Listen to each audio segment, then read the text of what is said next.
ദൈവത്തിൻ്റെ പരിശുദ്ധ നാമം മഹിതപ്പെടുമാറാകട്ടെ. നമുക്കൊന്നായി ഈ പ്രഭാതത്തിൽ ദൈവസന്നിധിയിൽ അടുത്തു വരുവാനും തിരുവചനത്തെ ധ്യാനിപ്പാനും തക്കവണ്ണം കർത്താവ് നമുക്ക് വിലയേറിയ ഒരു സന്ദർഭം കൂടെ നമ്മുടെ ജീവിതത്തിൽ അവശേഷിപ്പിച്ചതിനായി ദൈവത്തെ സ്തുതിക്കുന്നു. പെന്തക്കോസ്റ്റ് മെസ്സഞ്ചർ യൂട്യൂബ് ചാനലിൽ കൂടെ ഈ പ്രഭാത സന്ദേശം കേൾക്കുന്ന എല്ലാ പ്രിയപ്പെട്ടവരെയും ക്രിസ്തുയേശുവിൻ്റെ ധന്യനാമത്തിൽ വന്ദനം ചെയ്യുന്നു. നമ്മുടെ പ്രഭാത ധ്യാനത്തിനായി തിരുവചനത്തിൽ നിന്നും ചില വേദഭാഗം നമുക്കൊന്ന് ശ്രദ്ധിക്കാം. മത്തായിയുടെ സുവിശേഷം 17-ാം അധ്യായത്തിൻ്റെ ആരംഭത്തിൽ കുറിച്ചിരിക്കുന്നതായ ഒരു സംഭവം നമുക്കെല്ലാം വളരെ സുപരിചിതമാണ്. ഒരിക്കൽ യേശു പത്രോസിനെയും യാക്കോബിനെയും യോഹന്നാനെയും കൂട്ടിക്കൊണ്ട് ഉയർന്ന ഒരു മലയിലേക്ക് അവരെ കൂട്ടിക്കൊണ്ടുപോയി. അവിടെ വച്ച് നാം വായിച്ചറിഞ്ഞിട്ടുള്ളതുപോലെ അവരുടെ മുൻപാകെ വെച്ച് യേശു രൂപാന്തരപ്പെട്ടു. അവർക്ക് പല സംഭവം യേശുവിൽ പ്രത്യേകമായി കാണാൻ കഴിഞ്ഞു. അവരെ ഒരു സ്ഥാനത്തിരുത്തിയതിന് ശേഷം അല്പം ദൂരം കർത്താവ് മുൻപോട്ട് ചെന്ന് ആരോടൊക്കെയോ സംസാരിക്കുന്നത് ശിഷ്യന്മാർ കണ്ടു. അവർ ശ്രദ്ധിച്ച് നോക്കിയപ്പോൾ മോശയും ഏലിയാവും അവന് വെളിപ്പെട്ടതുപോലെ അവർക്ക് തോന്നുകയുണ്ടായി. അവരോടൊക്കെ യേശു സംസാരിക്കുന്നു. ആ സംസാരിക്കുന്ന ഭാഷയൊന്നും ഈ ശിഷ്യന്മാർക്ക് മനസ്സിലാകുന്നില്ല. അവർക്ക് വളരെ ആശ്ചര്യമായിപ്പോയി. അങ്ങനെ സംസാരിച്ചു കൊണ്ടിരിക്കുമ്പോൾ പത്രോസിന് പെട്ടെന്നൊരു അഭിപ്രായം യേശുവിനോട് പറയുവാൻ, ഗുരു, ഇങ്ങനെ ഒരു സ്വർഗീയ ഭാഷയിൽ സ്വർഗീയ അനുഗ്രഹത്തിൽ നാം ആയിരിക്കുന്ന ഈ അവസ്ഥയിൽ നിന്ന് നാം കയറി വന്ന താഴേക്ക്, അല്ലെങ്കിൽ ജനങ്ങളുടെ ഇടയിലേക്ക് ഉപദ്രവവും കഷ്ടവും നിന്ദയും പരിഹാസവും ഒക്കെയുള്ള ജനങ്ങളുടെ അടുത്തേക്ക് നമുക്കിനി ഇറങ്ങിപ്പോകണ്ട. നമ്മൾ ഇവിടെ തന്നെ പാർക്കുന്നതായിരിക്കും നല്ലത്. കാരണം ഇതിനൊരു ദൈവ സാന്നിധ്യം ഇവിടെ ഞങ്ങൾ കാണുന്നു. ഇവിടെ നിൻ്റെ രൂപം കണ്ടിട്ട് ദൈവപുത്രനോട് തുല്യമായ ഒരു രൂപം ഞങ്ങൾ ഭൂമിയിൽ വെച്ച് കണ്ടിട്ടുള്ളതുപോലെയല്ല. ഈ മലയുടെ താഴ്വരയിൽ വെച്ച് ഞങ്ങൾ നിന്നെ കാണുകയും സംസാരിക്കുകയും ചെയ്ത വേഷമോ സംസാരമോ രൂപഭേദമോ ഒന്നുമല്ല. അതിൽ നിന്നെല്ലാം വളരെ വ്യത്യാസമായി ഒരു ദൈവീക ശോഭ തേജസ് നിൻ്റെ മുഖത്ത് ഞങ്ങൾ കാണും. അങ്ങനെ ഇരിക്കുമ്പോൾ പത്രോസ് കർത്താവിനോട് പറയുകയാണ്, നമുക്കിനിയും താഴേക്ക് ഇറങ്ങി പോകണ്ട. ഇവിടെ ഞങ്ങൾ 3 കുടിലുണ്ടാക്കാം. ഒന്ന് മോശയ്ക്കും, ഒന്ന് ഏലിയാവിനും, ഒന്ന് നിനക്കും. അതിൻ്റെ ഇംഗ്ലീഷിൽ പറഞ്ഞിരിക്കുന്നത് ഷാൽ വി മേക്ക് 3 ടാബർനാക്കിൾ. 3 സമാഗമന കൂടാരം, ദൈവത്തിൻ്റെ സാന്നിധ്യം അവരോടൊപ്പം വസിക്കേണ്ടതിന് ദൈവവുമായി ചേർന്ന് സംസാരിക്കുവാൻ സമമായി ആഗമിക്കുന്ന 3 കൂടാരം ഞങ്ങൾ ഉണ്ടാക്കട്ടെ എന്ന് പത്രോസ് പെട്ടെന്ന് വളരെ വളരെ ആഴത്തിൽ ചിന്തിച്ചതിന് ശേഷം ദൈവസ്നേഹത്താൽ നിറഞ്ഞ് ദൈവത്തിൻ്റെ സാന്നിധ്യ ബോധം അവനിൽ വശീകരിച്ചത്, അല്ലെങ്കിൽ അവനിൽ ഉണ്ടാക്കിയതായ ആ വലിയ സാന്നിധ്യ ബോധം നിറഞ്ഞുകൊണ്ട് പത്രോസ് സംസാരിക്കുന്നത് നമുക്ക് കാണാൻ കഴിയും. കർത്താവ് അതിന് മറുപടി ഒന്നും പറഞ്ഞില്ല. അങ്ങനെ ഇരിക്കെ അവർ ഒരു ശബ്ദം കേട്ടു. 17-ാം അധ്യായത്തിൻ്റെ 5-ാം വാക്യം, ഇവൻ എൻ്റെ പ്രിയപുത്രൻ, ഇവനിൽ ഞാൻ പ്രസാദിക്കുന്നു, ഇവന് ചെവി കൊടുപ്പീൻ എന്നൊരു മഹാശബ്ദമുണ്ടായി. ആ ശബ്ദം കേട്ടപ്പോൾ പത്രോസും യാക്കോബും യോഹന്നാനും ഭയപ്പെട്ട് താഴെ വീണുപോയി.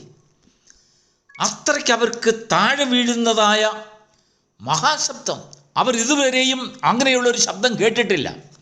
ഈ ശബ്ദം കേട്ടപ്പോൾ അവരുടെ കാതുകൾക്ക് വഹിക്കാൻ കഴിയാത്തതായ മുഴക്കം ആ ശബ്ദത്തിനുണ്ടായിരുന്നു. ഇവൻ എൻ്റെ പ്രിയപുത്രൻ, ഇവന് ചെവി കൊടുപ്പീൻ എന്ന് പറഞ്ഞത് ശിഷ്യന്മാരോടുള്ള ദൈവത്തിൻ്റെ കൽപ്പനയായി അവർ ഏറ്റെടുത്തു. സംഭവം എല്ലാം കഴിഞ്ഞതിന് ശേഷം താഴേക്കിറങ്ങാനുള്ളതായ സമയമായി. നേരം വെളുക്കുന്നതിന് മുമ്പ് അതിരാവിലെ 3-4 പേരും കൂടെ മലയിൽ നിന്ന് താഴേക്കിറങ്ങുമ്പോൾ കർത്താവ് പത്രോസിനോട്, യാക്കോബിനോട്, യോഹന്നാനോട് ഒരു പ്രത്യേകമായ ഒരു കാര്യം പറഞ്ഞു. അതൊരു കാര്യം പറച്ചിലല്ലായിരുന്നു, ഒരു കൽപ്പനയായിരുന്നു. 17-ാം അധ്യായത്തിൻ്റെ 9-ാം വാക്യം കർത്താവ് അവരോട് പറയുകയാണ്, മനുഷ്യപുത്രൻ മരിച്ചവരുടെ ഇടയിൽ നിന്ന് ഉയർത്തെഴുന്നേൽക്കും വരെയും നിങ്ങൾ കണ്ടതായ ഈ ദർശനം ആരോടും പറയരുത് എന്നവരോട് കൽപ്പിച്ചു. സാധാരണ ഉപദേശമല്ല, കർത്താവ് കൊടുത്ത കൽപ്പനയാണ്. നമുക്ക് വളരെ അതിശയം തോന്നിപ്പോവും. ഇത്ര മഹത്തായ ഒരു സംഭവം, മനുഷ്യപുത്രൻ മറുരൂപമുലയിൽ വെച്ച് രൂപാന്തരപ്പെട്ട് ദൈവീക ശോഭയാൽ തൻ്റെ മുഖം വിളങ്ങി ഏലിയാവും മോശയും തനിക്ക് വെളിപ്പെട്ടതുപോലെ അവർക്ക് തോന്നി. അവരോടൊക്കെ സംസാരിച്ച ഒരു സംഭവം, ഇങ്ങനെ അവർ കേട്ടതായ വലിയൊരു ശബ്ദം, ആ ശബ്ദത്തിങ്കിൽ അവർ മയങ്ങിപ്പോയ സംഭവം, അതിനുശേഷം കർത്താവ് അവരുടെ ശരീരത്തിൽ തൊട്ട് ഭയപ്പെടരുത്, എഴുന്നേൽക്കീൻ എന്ന് പറഞ്ഞിട്ട് അവരെ എഴുന്നേൽപ്പിച്ച സംഭവം, ഇത്ര വലിയൊരു അതിശയം ആരോടും പറയരുതെന്ന് പറഞ്ഞപ്പോൾ പത്രോസിനും യോഹന്നാനും യാക്കോബിനും എനിക്ക് തോന്നുന്നു അവരെങ്ങനെ അതിനെ അടക്കി വയ്ക്കും, എങ്ങനെയാണ് അതിനെ സ്വീകരിച്ചത്, അർത്ഥമെന്താണ് അതിന്, എന്തുകൊണ്ടാണ് കർത്താവ് അതങ്ങനെ പറഞ്ഞത്? മനുഷ്യപുത്രൻ മരിച്ചവരുടെ ഇടയിൽ നിന്ന് ഉയർത്തെഴുന്നേൽക്കും വരെ ഈ ദർശനം ആരോടും പറയരുത്. അങ്ങനെ പറയരുതെന്ന് പറഞ്ഞതിന് ഒരു കാരണമുണ്ട്. അതിൻ്റെ 12-ാം വാക്യത്തിൽ ഏലിയാവും പ്രവാചകന്മാരും ജനങ്ങളാൽ അല്ലെങ്കിൽ മനുഷ്യരുടെ ഇടയിൽ നിന്ന് ഏൽക്കേണ്ടി വന്നതായ കഷ്ടങ്ങളും യാതനകളും അനേകം പരിശോധനകളും നിങ്ങൾ അറിയുന്നുവല്ലോ. ഔവണ്ണം തന്നെ മനുഷ്യപുത്രനും മനുഷ്യരാൽ കഷ്ടപ്പെടുവാനുണ്ട്. ആ കഷ്ടത തീർന്നിട്ടില്ല. ആ കഷ്ടതയുടെ ഭാഗത്തേക്ക് നമ്മൾ കടക്കുന്നതേ ഉള്ളൂ. ഇപ്പോൾ ഈ ദർശനം നിങ്ങൾ പ്രസിദ്ധമാക്കിയാൽ ആ കഷ്ടതയ്ക്കൊരു തടസ്സമുണ്ടാകും. Praise the Lord. ദൈവത്തിന് മഹത്വമുണ്ടാകട്ടെ. ഇത് നമ്മുടെ ജീവിതത്തിൽ നമ്മൾ വളരെ ശ്രദ്ധാപൂർവം മനസ്സിലാക്കേണ്ട കാര്യമാണ്. എല്ലാ ദർശനങ്ങളും പെട്ടെന്ന് വിളിച്ചു പറയേണ്ട ദർശനങ്ങളല്ല. എല്ലാ കാര്യങ്ങളും പെട്ടെന്ന് പ്രസിദ്ധമാക്കേണ്ടതല്ല. എല്ലാ വിടുതലുകളും പെട്ടെന്ന് സാക്ഷീകരിക്കേണ്ടതായിട്ടുള്ളതല്ല. ചിലതൊക്കെ നമ്മുടെ മനസ്സിൽ സംഗ്രഹിക്കണം.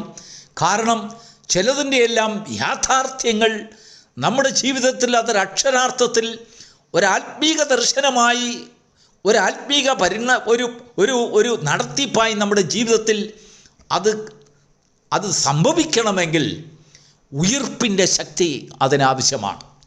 ആ ഉയിർപ്പിൻ്റെ ശക്തിയാണ് മനുഷ്യപുത്രനെ മരിച്ചവരുടെ ഇടയിൽ നിന്ന് ഉയർത്തെഴുന്നേൽപ്പിച്ചത്. അത്യന്ത ശക്തി അവരിൽ വ്യാപരിക്കുമ്പോൾ, അതുകൊണ്ടാണ് കർത്താവ് ശിഷ്യന്മാരോട് പറഞ്ഞത്, നിങ്ങൾ ഉയരത്തിൽ നിന്ന് ശക്തി ലഭിക്കുവോളം നിങ്ങൾ ജെറുസലേം വിട്ട് പോകരുത്. ശക്തി ലഭിച്ചതിന് ശേഷം മാത്രമേ ഈ കാര്യങ്ങളൊക്കെയും സുവിശേഷിക്കുവാൻ നിങ്ങൾ ലോകത്തിൻ്റെ വിവിധ ഭാഗങ്ങളിലേക്ക് പോകാവൂ. കർത്താവ് പലർക്കും പല സൗഖ്യങ്ങളും വിടുതലുകളും കൊടുത്തതിന് ശേഷം അവരോട് പറഞ്ഞു, ഇത് നിങ്ങൾ പ്രസിദ്ധമാക്കരുത്, ഇതെവിടെവിടായി പാടിക്കൊണ്ട് നടക്കരുത്. പാടിക്കൊണ്ട് നടന്നാൽ അത്യന്ത ശക്തി വെളിപ്പെടുന്നിടം വരെയും ചില കാര്യങ്ങൾ സംസാരിച്ചാൽ ആ കാര്യങ്ങളിന്മേൽ ശത്രു തടസ്സം കൊണ്ടുവരും. ഉയിർപ്പിൻ്റെ ശക്തി വ്യാപരിക്കുന്നിടം വരെയും ആ വിഷയങ്ങൾ സംസാരിക്കരുതെന്ന് ദൈവം കൽപ്പന തന്നാൽ അത് സംസാരിക്കരുത്. അത് നമ്മൾ മനസ്സിലാക്കി അത് നമ്മുടെ ഉള്ളിൽ ഒതുക്കണം. ദൈവത്തിന് സ്തോത്രം. മറിയ യേശുവിനെക്കുറിച്ച് പല കാര്യങ്ങൾ പ്രവാചകന്മാരിലും ദൈവശക്തിയിൽ നിന്നും ദൂതന്മാരാൽ സംസാരിക്കപ്പെടുന്നതുമൊക്കെ കേട്ടപ്പോൾ ദൈവത്തിൻ്റെ വചനത്തിൽ എഴുതിയിരിക്കുന്നത് അവൾ ഹൃദയത്തിൽ സംഗ്രഹിച്ചു. അത് പാടിക്കൊണ്ട് നടന്നില്ല. കാരണം പാടിക്കൊണ്ട് നടന്നാൽ ചില കാര്യങ്ങളിലുള്ള ദൈവത്തിൻ്റെ നടത്തിപ്പ് നടക്കത്തില്ലെന്ന് അവൾക്ക് ദൈവത്തിൻ്റെ ആലോചന കൊടുത്തു. ഇവിടെ കർത്താവ് ശിഷ്യന്മാർക്ക് കൊടുക്കുന്ന കൽപ്പനയാണ്, മനുഷ്യപുത്രൻ മരിച്ചവരുടെ ഇടയിൽ നിന്ന് ഉയർത്തെഴുന്നേൽക്കുന്നിടം വരെയും ഉയിർപ്പിൻ്റെ ശക്തി അവനിൽ വ്യാപരിക്കുന്നിടം വരെയും അവനിൽ കൂടെയുള്ളതായ ദൈവപുത്രൻ്റെ അഭിഷേകം അക്ഷരാർത്ഥത്തിൽ അത് ഭൂമിയിലും സ്വർഗത്തിലും സ്ഥാപിക്കപ്പെടുന്നിടം വരെയും ശത്രുവിൻ്റെ ശക്തി ക്ഷയിക്കുന്നിടം വരെയും അതിനെ അടക്കി വയ്ക്കേണ്ടത് ആവശ്യമാകുന്നു. അതിനു മുമ്പ് പ്രസിദ്ധമാക്കിയാൽ അതിന്മേലൊക്കെയും ശത്രു വന്ന് നിൻ്റെ അനുഗ്രഹവും തട്ടിയെടുത്തുകൊണ്ട് പൊക്കളയും. ദൈവം നിനക്ക് വേണ്ടി തരുന്നതായ അനേക വാഗ്ദത്തങ്ങളുടെ നിവൃത്തി പ്രാപിക്കുവാൻ കഴിവില്ലാതെ ശത്രു അതിന്മേൽ പോരാട്ടം ആരംഭിക്കും. പിടിച്ചു നിൽക്കുവാൻ നിനക്ക് കഴിയുകയില്ല.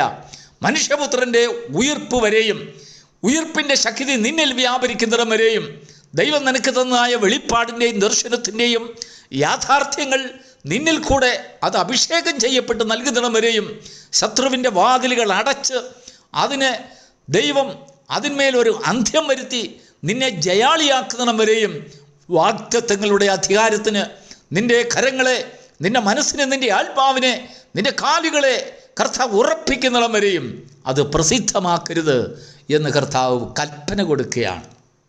നമ്മുടെ ജീവിതത്തിൽ എന്തെങ്കിലും ദൈവം നമ്മോട് സംസാരിക്കുന്നുണ്ടെങ്കിൽ അതിൻ്റെ ആഴങ്ങളെ ആദ്യം ദൈവത്തോട് ചോദിക്കണം. കർത്താവേ, ഞാനിത് സാക്ഷീകരിക്കേണ്ടതോ ഇത് പ്രസിദ്ധമാക്കേണ്ടതോ അതോ ഇതിൻ്റെ നിവൃത്തി ഇതിന്മേൽ ഒരു അഭിഷേകം ഉണ്ടാകുന്നിടം വരെയും ഞാനത് കാത്തിരിക്കേണ്ട വിഷയമോ എന്ന് ദൈവസന്നിധിയിൽ ആരായണം. ദൈവത്തിൻ്റെ കൽപ്പനയുണ്ടാകും. ചില കാര്യങ്ങൾ നമ്മളതിൻ്റെ യാഥാർത്ഥ്യങ്ങൾ വെളിപ്പെടുന്നതിന് വരെയും ദൈവത്തിൻ്റെ ശക്തി അതിന്മേൽ വ്യാപരിച്ച് തടസ്സങ്ങൾ നീക്കി ശത്രുവിൻ്റെ പ്രവൃത്തികളെ അതിന്മേൽ അശക്തമാക്കുന്നതിന് വരെയും അവൻ്റെ പോരാട്ടത്തെ നിർവീര്യമാക്കുന്നതിന് വരെയും നിൻ്റെ അനുഗ്രഹത്തിനും നിൻ്റെ ഉയർച്ചയ്ക്കും നിൻ്റെ അഭിഷേകത്തിനും നിൻ്റെ ശക്തിക്കും നിൻ്റെ ബലത്തിനും നിൻ്റെ നന്മകൾക്കും എതിരായി പ്രവർത്തിക്കുന്ന ശത്രുവിൻ്റെ ശക്തിയെ ദൈവം തച്ചുടയ്ക്കുന്നിടം വരെയും ചില കാര്യങ്ങൾ, വാഗ്ദത്തങ്ങൾ പ്രസിദ്ധമായി പറഞ്ഞു നടക്കരുത്. Price the Lord. അനുഗ്രഹിക്കപ്പെട്ട ഒരു ആലോചനയാൽ കർത്താവ് ഈ പ്രഭാതത്തിൽ നമ്മെ നിറച്ചതിനെ ഓർത്ത് ദൈവത്തെ സ്തുതിക്കുന്നു. പല കാര്യങ്ങളും സത്യമാണ്, നാം കണ്ടതാണ്, കേട്ടതാണ്, നമ്മുടെ സ്വന്തം കണ്ണുകൊണ്ട് കണ്ട കാര്യങ്ങളാണ്. കള്ളമല്ല പറയുന്നത്, ഭോഷ്കല്ല. ഏലിയാവിനെയും മോശയെയും എന്നുപോലെ തോന്നിപ്പിക്കുന്നതായ ഭക്തന്മാരെ നമ്മൾ ഉയരത്തിൽ വെച്ച് കണ്ടു. നമ്മുടെ കർത്താവ് മറുരൂപപ്പെടുന്നത് നമ്മൾ കണ്ടു. നമ്മുടെ കർത്താവ് അവരോട് ചില ഭാഷകൾ സംസാരിക്കുന്നത് കേട്ടു. നമ്മോടും ദൈവത്തിൻ്റെ ശബ്ദം കേട്ട് നാമും മയങ്ങിപ്പോയതാണ്. സ്വന്തം അനുഭവങ്ങളാണ്. കാര്യമൊക്കെ ശരിയാണെങ്കിലും ദൈവം നിനക്ക് അനുവാദം തരുന്നിടം വരെയും ചില കാര്യങ്ങൾ മൂടി വയ്ക്കേണ്ടത് ആവശ്യമാണ്. മനസ്സിൽ സംഗ്രഹിക്കേണ്ടത് ആവശ്യമാണ്. ദൈവവചനത്തിൻ്റെ ആഴത്തിലേക്ക്, ദൈവകൽപ്പനകളുടെ ആഴത്തിലേക്ക്, ശക്തിയിലേക്ക് കടന്നു വരുവാൻ തക്കവണ്ണം ഈ പ്രഭാതത്തിൽ നിനക്കും നിൻ്റെ തലമുറകൾക്കും നിൻ്റെ കുടുംബത്തിനും അത് ദൈവം ഒരു അനുഗ്രഹമായി, ഒരു വരങ്ങളായി തരുവാൻ ഈ വചനം നിന്നെ സഹായിക്കുമാറാകട്ടെ. God bless.